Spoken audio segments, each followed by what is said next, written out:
नमस्कार, स्वागत है आपका दो प्रदेश खबर विशेष में। मैं हूं सनी गंगासागर आपके साथ में। इस बुलेटिन में आपको दिखाएंगे देश प्रदेश की वो खबरें जो सुर्खियों में छाई रही। शुरुआत गुजरात की खबर से करते हैं। प्रधानमंत्री नरेंद्र मोदी इस समय गुजरात के दौरे पर ही है। आज सुबह जर्मन चांसलर फ्रेडरिक मर्ज वो भी भारत पहुंचे और उन्होंने भी अहमदाबाद में पीएम मोदी से मुलाकात की। साथ ही उनके साथ मिलकर साबरमती आश्रम रिवर फ्रंट में अंतर्राष्ट्रीय पतंग महोत्सव में शामिल हुए। इस मौके पर दोनों नेताओं ने पतंग भी उड़ाई। अहमदाबाद के महोत्सव में 50 देशों के 135 अंतर्राष्ट्रीय पतंगबाजों ने हिस्सा लिया, जिसमें चिली, कोलंबिया, दक्षिण कोरिया के पतंगबाज शामिल हैं। इस महोत्सव में रात में पतंग उड़ाई गई और एलईडी लाइट की जो पतंगें थी वो भी विशेष आकर्षण का केंद्र थी। पतंग महोत्सव अगले 7 दिनों तक चलने वाला है। इसमें पीएम मोदी और जर्मन चांसलर फ्रेडरिक मर्ज शामिल हुए थे और साबरमती आश्रम दोनों पहुंचे थे। दोनों नेताओं ने महात्मा गांधी को नमन किया, उनकी मूर्ति पर माल्यार्पण किया। मर्ज ने गेस्ट बुक में लिखा कि महात्मा गांधी की अहिंसा की अवधारणा, स्वतंत्रता की शक्ति में उनका विश्वास, हर एक व्यक्ति की गरिमा में उनकी आस्था लोगों को प्रेरित करती है।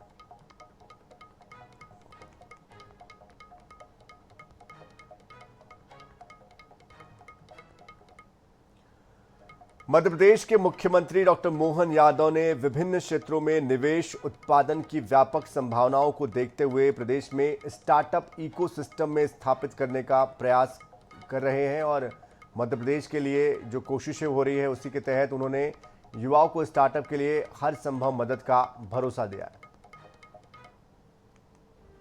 मोहन यादव से मुख्यमंत्री निवास में बोट लाइफस्टाइल मुंबई के को फाउंडर अमन गुप्ता और अन्य पदाधिकारियों ने मुलाकात की और उन्हें जानकारी दी। मध्य प्रदेश में नई स्टार्टअप पॉलिसी 2025 लागू की गई है जो युवाओं के लिए मददगार है। युवा उद्यमिता को मध्य प्रदेश में प्रोत्साहित किया जा रहा है। मध्य प्रदेश स्टार्टअप समिट 2026 के दूसरे दिन रविंद्र भवन में मुख्यमंत्री डॉक्टर मोहन यादव समिट का शुभारंभ कर प्रदर्शनी का उद्घाटन उन्होंने किया। वहीं स्वामी विवेकानंद की 163वीं जयंती के मौके पर सीएम ने कहा कि स्वामी विवेकानंद ने अपने विचारों से राष्ट्र के युवाओं में एक नई ऊर्जा का संचार किया है। 2 दिन का ये हमारा एक तरह से मेला वाकई अद्भुत है और खास करके युवा साथियों के द्वारा इस समिट में जिस प्रकार से देश के दिल मध्य प्रदेश में अपनी प्रतिभाओं के प्रदर्शन का अवसर लेकर के ये गौरवान्वित करने का मौका दिया। झीलों की नगरी, वीरों की, महावीरों की अलग अलग प्रकार से मध्य प्रदेश के अतीत की गौरवशाली विरासत की लंबी श्रृंखला है। ऐसे स्थान पर आकर के मैं आज के इस अवसर पर उद्यमिता, व्यापार, नवाचार ये मध्य प्रदेश के संस्कार में है। मैं आप सबका पुनः स्वागत करता हूँ, अभिनंदन करता हूँ, आपको बधाई देता हूँ। मुख्यमंत्री डॉक्टर मोहन यादव ने योगाचार्य के मार्गदर्शन में सुभाष स्कूल के सभी बच्चों के साथ सूर्य नमस्कार की 12 क्रियाओं के 3 चक्र और प्राणायाम भी किया। इससे पहले पॉलिटेक्निक चौराहे पर आयोजित कार्यक्रम में स्वामी जी के चित्र पर सीएम ने माल्यार्पण और पुष्पांजलि अर्पित कर उन्हें श्रद्धांजलि दी। Bureau report, INS 24/7 Bhopal. Madhya Pradesh और छत्तीसगढ़ में चाइनीज मांझा फिर से जानलेवा साबित हो रहा है। इंदौर में कनाडिया और तिलक नगर के बीच एक बाइक सवार अधेड़ का गला कटने से उनकी दर्दनाक मौत हो गई। बता दें कि इंदौर में चाइनीज मांझे से 4 घंटे के अंदर 3 बाइक सवार युवकों का गला कट गया। एक शख्स की अस्पताल में मौत हो गई जबकि 2 लोगों की सर्जरी करनी पड़ी है। तिलक नगर पुलिस मामले में जांच कर रही है। चाइनीज मांझा प्रतिबंधित है। इधर राजधानी रायपुर में भी चाइनीज मांझे की वजह से एक युवती को चोट आई है और लाखेनगर के टिल्लू चौक इलाके में मंदिर जाते वक्त युवती चाइनीज मांझे की चपेट में आ गई, जिससे कि उसकी उंगलियां कट गई। होठ पर 10 टाके लगे।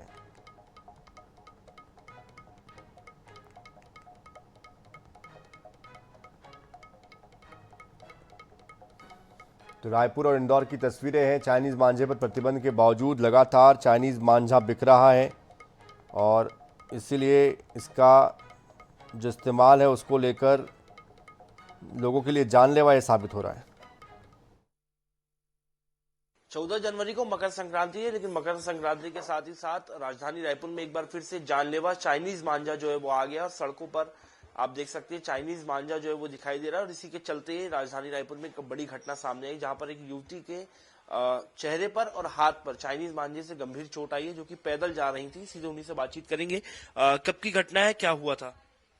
कल मैं घर से 12:30 बजे मंदिर जा रही थी पट बंद करने। मैं रोड क्रॉस हो रही थी, उसी समय कि एक बाइक वाले के ऊपर चाइनीज मांझा फंसा। उसने मुझे देखा, मैंने भी उनको देखा। फिर वो मांझा करीब मुझे एकदम पास आने लगा, तो मैं अपने हाथ से रोकने की कोशिश की, तो मेरे गले में जख्म होने से बच गया। तो मेरा मुंह के ऊपर कट चुका है ओंठ। अब वो काफी तकलीफ में दे रहा है और ऊपर से ही खींच रहे थे कोई। अब कौन है मुझे नहीं पता। कितने टाँके आए, आप कहाँ गए थे इलाज करवाने? 10 टांके आए हैं और मुझे कालडा हॉस्पिटल लेके गए थे। अच्छा, आपने शिकायत भी करेंगे इसको लेकर के चाइनीज मांझे को? चाइनीज मांझा को तत्काल इससे प्रबंधित कराया जाए शासन प्रशासन के द्वारा से। जहां से ये बनता है उन्हीं पे प्रतिबंध कराया जाए।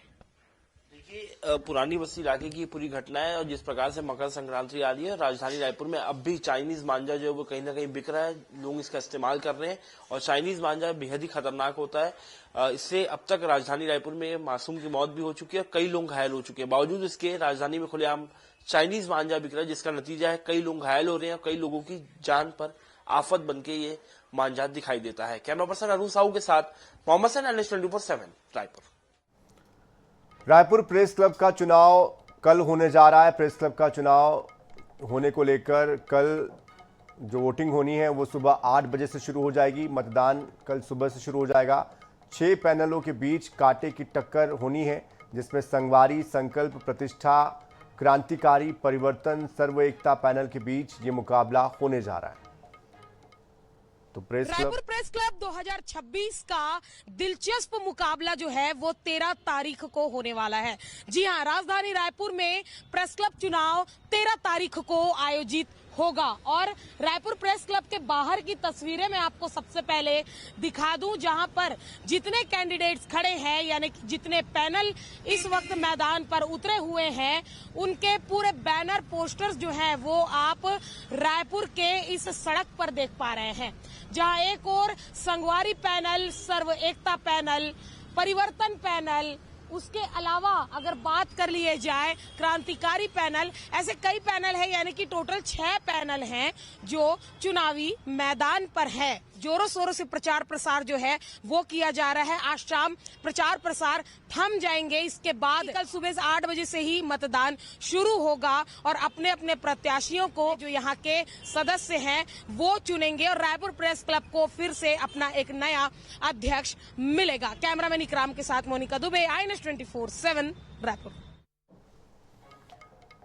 बात करते हैं भोपाल की, जहां पर गौमांस तस्करी के मामले को लेकर भोपाल नगर निगम के अध्यक्ष किशन सूर्यवंशी का एक विवादित बयान सामने आया है। उन्होंने कहा कि असलम चमड़ा हो या कहीं का भी चमड़ा हो, ऐसे अपराध में लिप्त पाए गए लोगों को उनकी चमड़ी उतार दी जाएगी। अपराधी को संरक्षण देने वाले किसी अधिकारी को छोड़ा नहीं जाएगा।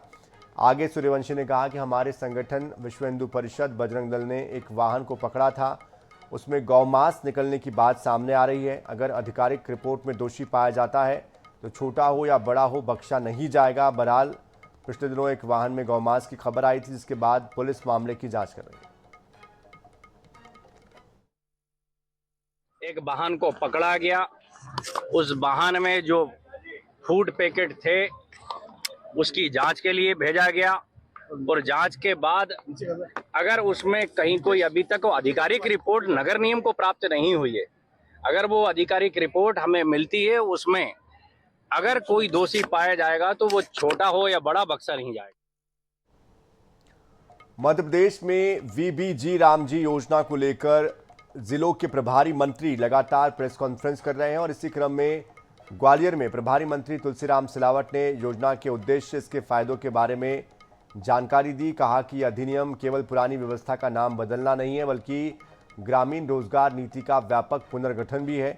इस अधिनियम के तहत हर ग्रामीण परिवार को साल में कम से कम 125 दिनों के लिए रोजगार की गारंटी दी जाएगी। साथ ही खेती के मौसम में किसानों और श्रमिकों के हितों को ध्यान में रखते हुए राज्य को बुआई और कटाई के दौरान 60 दिन तक का काम स्थगित करने का अधिकार मिलेगा। मंत्री ने कहा कि ये व्यवस्था किसान और मजदूर दोनों के बीच संतुलन बनाएगी। 2047 का ये योजना एक नींव का पत्थर साबित होगी और इसमें स्थायीपन रहेगा और कोई भी इसमें जो काम करेगा उसको भुगतान होगा। जो 7 दिन में पहले भुगतान नहीं होता था, हम 7 दिन में करेंगे, पहले 15 दिन में होता था। परिवर्तन का दौर, उस समय जो आवश्यकता थी वो आज नहीं है और जो आवश्यकता आज है वो भविष्य में नहीं होगी। ये योजना एक नींव का पत्थर होगी विकसित भारत का संकल्प। जयपुर विधायक बालेश्वर साहू से डॉक्टर चरणदास महंत ने सोमवार को जिला जेल खोखरा भाटा जांजगीर में मुलाकात की है। नेता प्रतिपक्ष ने विधायक से मुलाकात कर उनका हालचाल जाना। धोखाधड़ी के मामले में दर्ज केस आगे की कानूनी कार्रवाई को लेकर चर्चा की। गौरतलब है कि शुक्रवार को धोखाधड़ी के मामले में विधायक बालेश्वर साहू को गिरफ्तार किया गया था। उन पर किसान राजकुमार शर्मा से 42,78,000 रुपए की धोखाधड़ी का आरोप है। विधायक को 22 जनवरी तक न्यायिक रिमांड पर जेल में भेजा गया। इस दौरान चरणदास महंत ने INS 24/7 के संवाददाता मुकेश सिंह बैस से भी खास बातचीत की। धोखाधड़ी के मामले में जयपुर विधायक बालेश्वर साहू की गिरफ्तारी हुई है। वे जेल में शुक्रवार से बंद हैं और आज जो है नेता प्रतिपक्ष चरणदास महंत जी उनसे मिलने पहुंचे हैं, उनसे चर्चा की, हाल चाल जाना है। किस तरह से चर्चा हुई, क्या हाल हुआ? देखिए, हमने तो उससे पूछा कि तुम यहाँ हो क्यों। जब आपकी हमारी सब बात होती थी, कोई ऐसा केस ही नहीं था जिसमें अपराध बनता हो, तो मुझे बताया कि यहाँ हमें जो बुलाया गया था फ़ोन करके रात में, और यहाँ कहा कि चाय पी लो, नाश्ता कर लो, और पुलिस वालों को बाद में कोर्ट में इनको पेश किया गया और अचानक इनको जेल भेज दिया गया। ये खुद ही हास्यास्पद है, आश्चर्यचकित है कि वो जेल क्यों आया है। तो हमें ये समझ में आया कि पुलिस वालों को कहीं से दबाव होगा। पुलिस वालों ने पूरी षड्यंत्र करके षड्यंत्रपूर्वक उसको जेल में दाखिल किया है। ये निश्चित रूप से हम सब के लिए दुखद है। हम इसका विरोध करते हैं और जिन लोगों ने ऐसा किया है आने वाले दिनों में उन पर क्या कार्रवाई हो सकती करेंगे। आज की तारीख में कल सेशनपुर सेकंड कोर्ट में जाएंगे, वहाँ इनको जमानत मिल जाएगी, और अगर नहीं हुआ, वहाँ भी किसी प्रकार का षड्यंत्र रचा गया, तो हम लोग हाई कोर्ट जाएंगे। तो देखिए, साफ तौर पर कहना है कि फंसाया गया है गलत तरीके से और इस मामले को लेकर जो है आगे लगातार आवाज़ बुलंद करने की बात कर रहे हैं और उसके बाद इसे न्याय जो है विधायक को गलत तरीके से फंसाया गया, उसके न्याय के लिए हर तरह से प्रयास करने की बात कही जा रही है। मुकेश सिंह बैस, INS 24/7 जांजगीर चांपा। श्योपुर में खाद की किल्लत के कारण किसानों का आक्रोश एक बार फिर से सामने आ गया। सोमवार को खाद न मिलने से नाराज किसानों ने श्योपुर शहर में नेशनल हाईवे 552 पर चक्का जाम कर दिया। प्रदर्शन के कारण आधे घंटे तक यातायात बाधित रहा। राहगीरों, वाहन चालकों को काफ़ी परेशानियों का सामना करना पड़ा। किसानों ने बताया कि 29 दिसंबर को टोकन दिए गए। सोमवार को खाद वितरण की सूचना भी मिली थी, लेकिन इसी भरोसे पर वो बैठे रहे। किसान सुबह से ही वितरण केंद्र में पहुंच गए। घंटों इंतजार के बाद भी खाद नहीं मिली। किसानों ने सड़क पर बैठकर प्रदर्शन किया, जो बाद में चक्का जाम में तब्दील हो गया। अधिकारियों की समझाइश के बाद चक्का जाम खोला गया।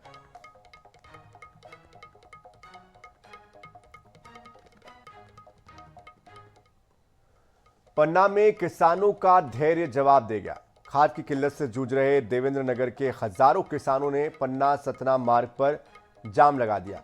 किसानों ने ट्रैक्टर ट्रॉलियां सड़कों के बीचों बीच खड़ी कर दी, आवागमन को ठप कर दिया। इस दौरान प्रदर्शनकारियों और पुलिस के बीच तीखी झड़प हुई, झुमाझटकी हुई, सरकार विरोधी नारे लगाए गए। सड़क के दोनों तरफ 2 किलोमीटर लंबी कतारें वाहनों की लग गई। तहसीलदार, दूसरे प्रशासनिक अधिकारी मौके पर पहुंचे। तत्काल खाद उपलब्ध कराने का आश्वासन किसानों को दिया गया, जिसके बाद ये प्रदर्शन खत्म हुआ।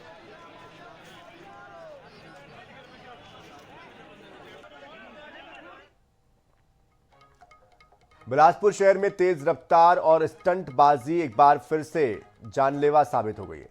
सकरी थाना क्षेत्र के आसमा सिटी के पास बाइक रेसिंग कर रहा एक नाबालिग हादसे का शिकार हो गया। तेज गति के कारण बाइक अनियंत्रित हो गई। एक पान के ठेले को तोड़ते हुए सीधे सीधे नाले में जा घुसी। प्रत्यक्षदर्शियों के मुताबिक युवक 2 से 3 बाइक पर सवार थे। आपस में ये लोग रेसिंग कर रहे थे, लेकिन संतुलन बिगड़ने के बाद बाइक पान ठेले को चपेट में लेते हुए सीधे नाले में जा गिरी। हादसे में युवक को गंभीर चोटें आई। घटना की सूचना मिलते ही पुलिस मौके पर पहुंची। युवक को अस्पताल ले जाया गया, लेकिन वहां डॉक्टरों ने उसे मृत घोषित कर दिया।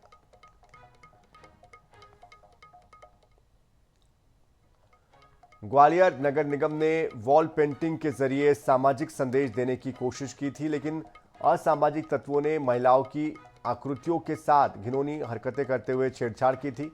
इसके जवाब में स्थानीय युवाओं और कलाकारों ने मैदान में उतरकर इसका करारा जवाब दिया। बिगड़ी हुई पेंटिंग्स के लिए आयोजित की गई वॉल पेंटिंग प्रतियोगिता में फाइन आर्ट के छात्र छात्राओं ने बढ़ चढ़कर हिस्सा लिया। आकर्षक पेंटिंग बनाई। प्रतियोगिता में शहर की दीवारों को सजाया गया। युवाओं में सामाजिक जिम्मेदारी और कला के प्रति उत्साह को भी इस प्रतियोगिता ने बढ़ा दिया। निश्चित रूप से जैसा कि ये आज की पेंटिंग प्रतियोगिता नदी गेट पर पूरे नगर निगम के तत्वावधान में हमारे शहर के युवाओं द्वारा जो एक भारी उत्साह और जुनून के साथ जो पार्टिसिपेट किया गया है, उसके लिए मैं सभी युवाओं को बहुत बधाई देता हूं और नगर निगम की पूरी टीम जो लगकर ये आयोजन कराया है, नगर निगम की टीम को बधाई देता हूं मैं।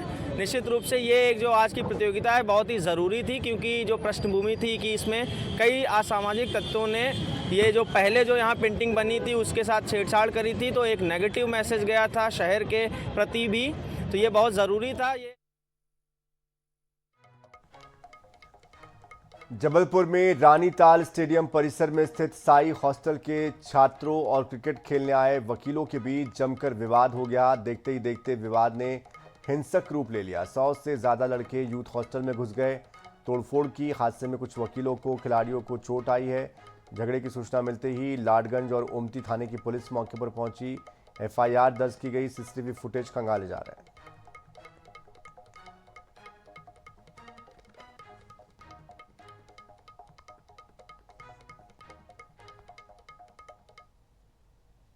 आज ठीक 9 बजे लगभग मैं सिवनी से आया था।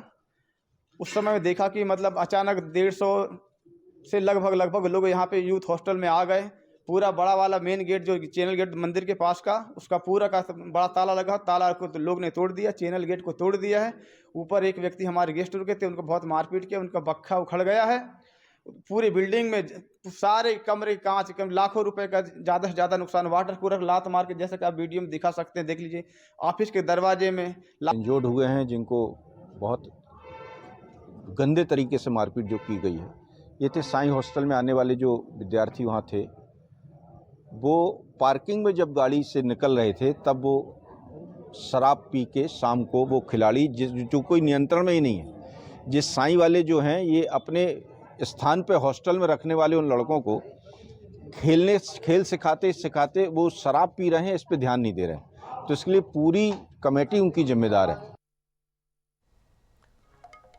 सीधी के जनपद पंचायत मझोली के ग्राम धनोली में पिछले 3 महीनों से एक भालू की मौजूदगी से ग्रामीण दहशत में। गांव से सटी डेंगरही पहाड़ी पर भालू ने डेरा डाल रखा है। लगभग हर रात बस्ती की ओर वो आ जाता है, जिसकी वजह से ग्रामीणों का जनजीवन प्रभावित हुआ है।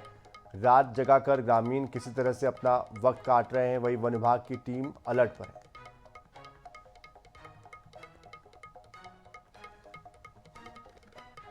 लगातार इस भालू पर नजर रखी जा रही है। इसका रेस्क्यू करने की कोशिश की जा रही है।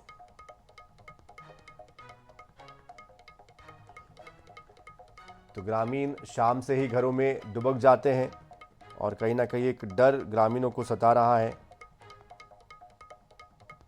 जिसकी वजह से ग्रामीण अपने परिजनों की सुरक्षा खुद ही कर रहे हैं।